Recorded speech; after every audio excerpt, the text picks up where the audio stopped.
In this video, I want to warn you about a false spirituality that is widespread, especially on social media, but also through books and courses. Often, this false spirituality is taught without even realizing it, and it's important to be able to distinguish it.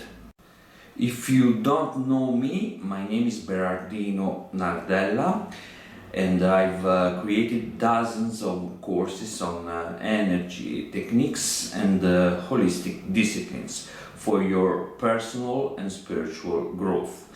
In the description you'll find a link to my free course, Meditation and its Secrets, where I explain how meditation is actually a genuine energy technique and how you can use it to your advantage.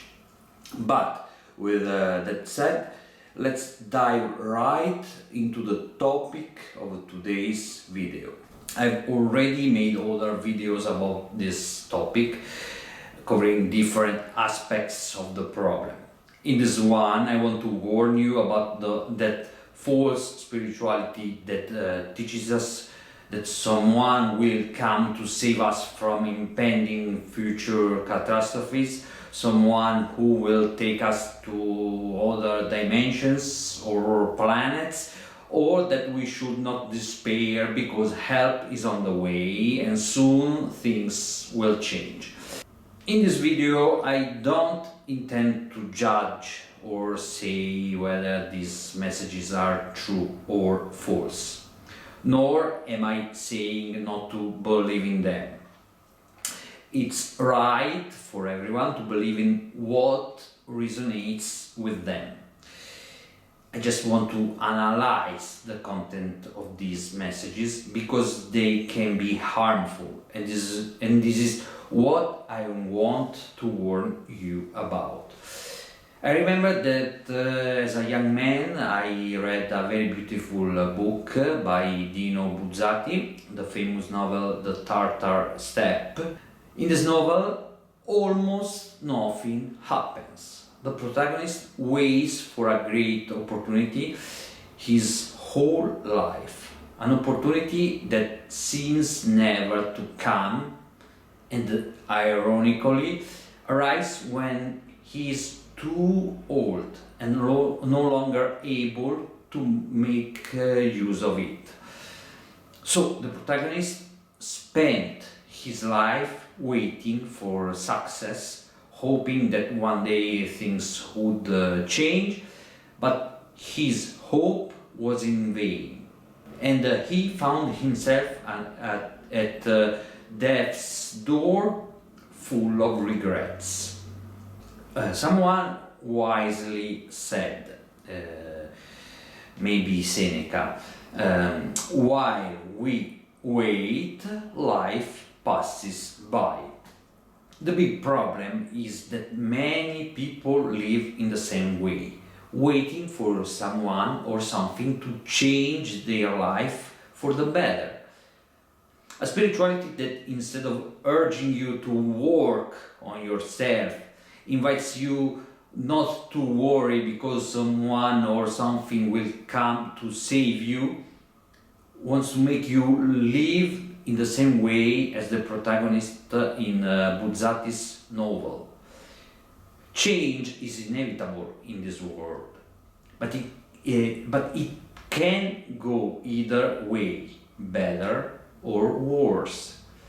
It's true that we cannot change the external world, but we can change our internal world and transform our lives, but only if we commit to doing so.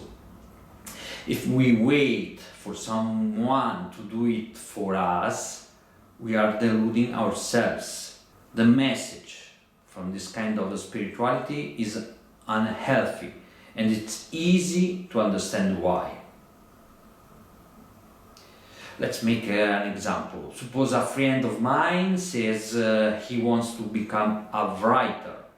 Every time I meet him, He tells me he's waiting for inspiration, that he is sure an incredible book idea will come to him, but he hasn't written even a page yet. What should I think about this? Well, I'll think that as long as this friend continues to wait for the right inspiration, he will never write that book. If I wanted to give him useful advice, I'd tell him to start writing without waiting. In fact, I would tell him that the right inspiration will come as he continues writing his book. I tell him to take action, because without the first step, he won't take the subsequent ones either. From a spiritual perspective, humanity needs to grow up.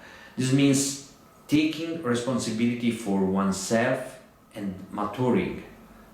To do so, we must act even at the risk of making mistakes. That's how we become adults and independent. Waiting for someone to save us means waiting for mommy and daddy to help us, which means remaining children, spiritual children, dependent on our parents. A spirituality that, instead of leading you toward your independence and the growth of your inner divinity, promotes dependence on other spiritual entities, can only be harmful. Let me know what you think about what I've said in the comments, and if you liked this video, I kindly ask you to give it a like to help me grow my channel. With that said, I say you goodbye and see you in the next video.